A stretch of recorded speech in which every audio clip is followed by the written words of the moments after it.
अन्तिम सास। गुल्मीको एक खोजमा एउटा पुरानो अस्पताल थियो, शान्ति सेवा अस्पताल। अस्पताल सधैँ सुनसान, रोगीभन्दा आत्मा धेरै हुने गफ थियो। 2052 सालमा बन्द भएको त्यो अस्पतालमा मान्छेहरू उपचार गराउन जाँदा डराउने गर्दथे। त्यस यता कोही त्यहाँ जान आँट गर्दैनथ्यो। 2071 सालमा एक मेडिकल स्टुडेन्ट अनुपमा रिसर्चका लागि त्यहाँ पुगिन्। उनलाई पुराना फाइलहरू रेकर्ड गर्न भनिएको थियो। अस्पतालमा पुराना फाइलहरू अझै पनि थिए। कोठा नम्बर 4 को फाइल खोल्दा लेखिएको थियो, बिरामी नम्बर 13 सास नफेरे पनि मर्दा छैन।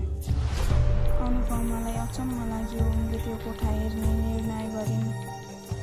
कोठा खोल्ने बित्तिकै चिसो हावा चल्यो। त्यहाँ एउटी केटी सुतिरहेकी थिइन्। आँखा खुल्ला, शरीर नचलेको, तर कपाल हल्लिरहेको। त्यही बेला अनुपमाको फोन बन्द भयो। घडीमा 3:13 गएको थियो। केटीले हल्लिएर बिस्तारै भनिन्, तिमीले अन्तिम सास लिएकी छौ, अब म तिमी बन्ने छु। अनुपमा चिच्चाइन्, तर आवाज बाहिर पुगेन। उनलाई अप्ठ्यारो हुन थाल्यो। शरीर चिसो, सास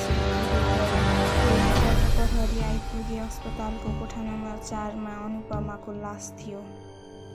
चिसो, तर आँखाले आकाश हेरेको। र अर्को कुरा, अर्को छेउमा एउटी अर्की केटी थिइन्, जिउँदो तर कोही चिन्न नसक्ने। नाम सोध्दा उनले बिस्तारै भनिन्, म अनुपमा।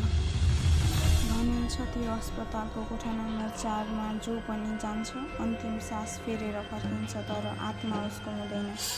यो एक काल्पनिक कथा हो। तपाईहरुलाई कस्तो लाग्यो? राम्रो लाग्यो भने कमेन्ट, शेयर, लाइक अनि सब्स्क्राइब गर्न नबिर्सिनु होला।